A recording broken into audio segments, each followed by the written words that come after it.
ഈ വോൾട്ടേജ് കുറഞ്ഞു എന്ന് വിചാരിച്ചാൽ മതി.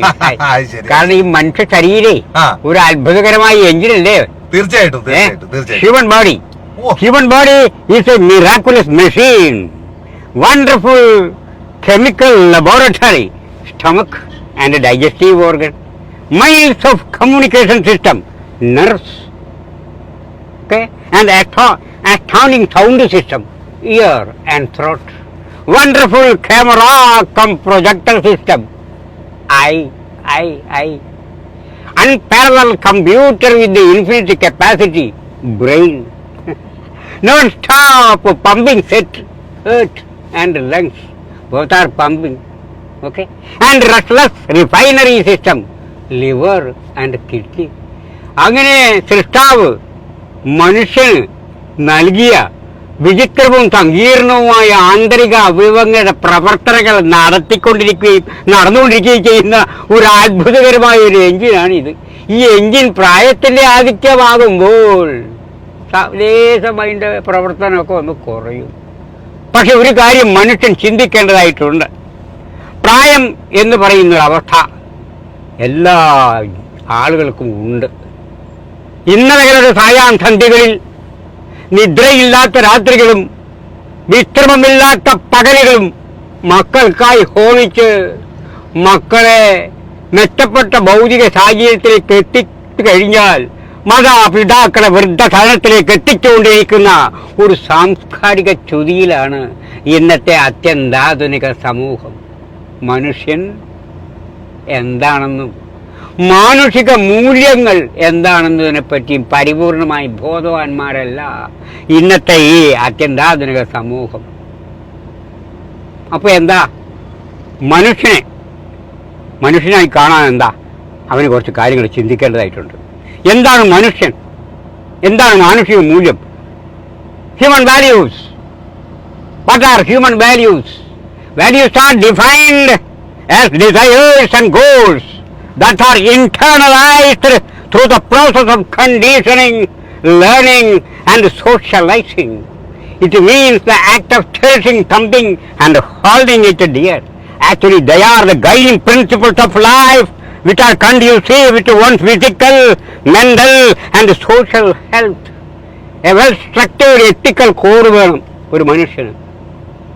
അവിടെ മാനുഷിക മൂല്യങ്ങൾക്ക് ഇതൊക്കെ ആവശ്യമാണ്, അനിവാര്യമായ ഘടകങ്ങളാണ്. Human values, a well-structured ethical code, moral commitment, spiritual conduct, social accountability, upward mobility of ideals, and sense of belongingness, righteous conduct in the physical level, truth in the intellectual arena, peace on the emotional plane.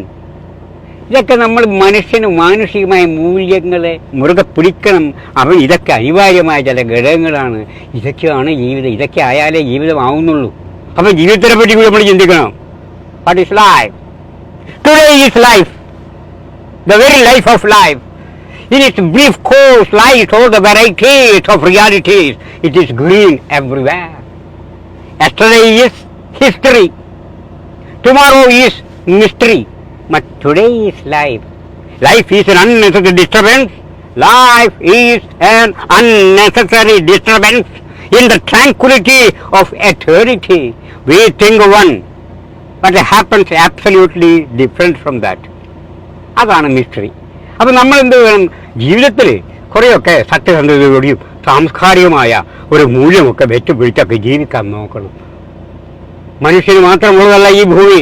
നമ്മൾ വിചാരിക്കുന്നത് എന്താ? മനോഹരമായ ഭൂമി മനുഷ്യൻ്റേത് മാത്രമാണെന്നാണ്. പക്ഷെ സത്യമല്ല.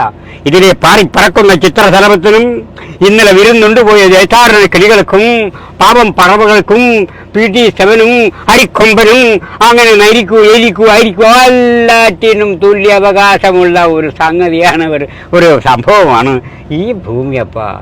ഈ ഭൂമിയെ മനുഷ്യൻ്റേത് മാത്രമായി കാണരുത്.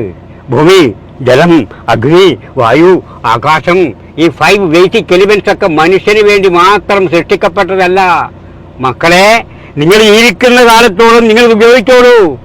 ഇത് കഴിഞ്ഞാൽ വരും തലമുറക്കായി നിങ്ങൾക്ക് കിട്ടിയ അതേ പരിശുദ്ധിയോടുകൂടി തന്നെ ഇത് തിരിച്ചു കൊടുക്കേണ്ടതായ ഹാൻഡ് ഓവർ ചെയ്യണം. You will have to hand over air, water, soil and this kind of pollution. ഇനിയിപ്പോൾ എന്താ സംഭവിക്കുന്നത്? കംപ്ലീറ്റ് പൊല്യൂഷനാണ്. atmospheric pollution and environmental pollution. What is the reason for that? Science, which has contributed so much to human progress, has also posed a serious threat to human survival. It is not only wars with poison gases, virulent germs, nuclear weapons that may spell our doom, but man may choke himself to death by rapidly polluting his atmosphere under the guise of modernization, automation, scientific or technological progress. We have been warned that if the current rate of air, water, soil pollution continues, the biological rhythm on the earth will be seriously upset, leading to the gradual extinction of mankind. So environmental scientists and enlightened statesmen all over the world are today seriously concerned over man's misuse and abuse of nature and his deliberate fouling of the atmosphere. അപ്പം നമ്മൾ മനുഷ്യരാണ്, സ്നേഹത്തോടുകൂടി കഴിയുക.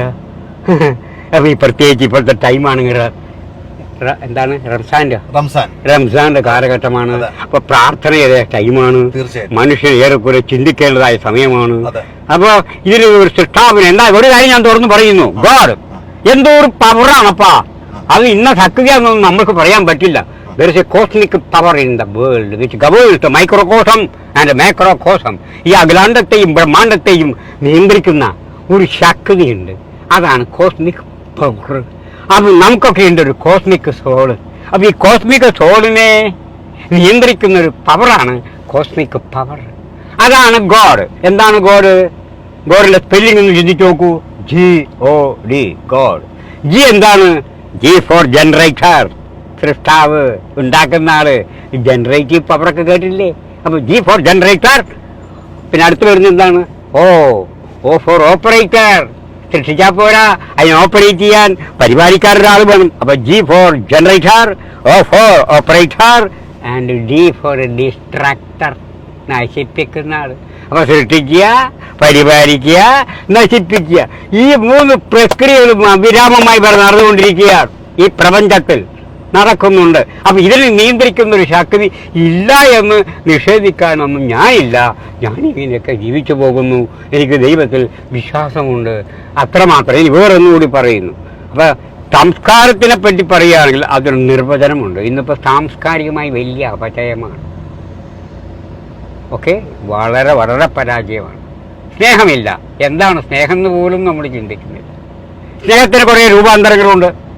ഭാര്യയെ സ്നേഹിക്കുമ്പോൾ അനുരാഗം, സഹോദരിയെ സ്നേഹിക്കുമ്പോൾ വാത്സല്യം, മാതാപിതാക്കളെ സ്നേഹിക്കുമ്പോൾ ഭയം, ബഹുമാനം, ഈശ്വരൻ പടച്ചവൻ സ്നേഹിക്കുമ്പോൾ ഭക്തി, മറ്റൊരു പെൺകുട്ടിയെ പഠിക്കുന്ന കോളേജിലും ക്ലാസ് റൂമിലൊക്കെ സ്നേഹിക്കാൻ നോക്കുമ്പോൾ അത് പ്രേമം. പക്ഷെ എല്ലാം സ്നേഹമാണ് മക്കളെ. ആള് മാറുമ്പോൾ ഇതിന്റെ രൂപം മാറുന്നു. അവിടെയാ രസം. അപ്പൊ അതിലോട്ടൊരു മോഡിഫിക്കേഷൻ ലവ് ഉണ്ട്. അപ്പൊ ആ ലവിനെ നമ്മൾ മനസ്സിലാക്കണം. അവിടെയാണ് രസം.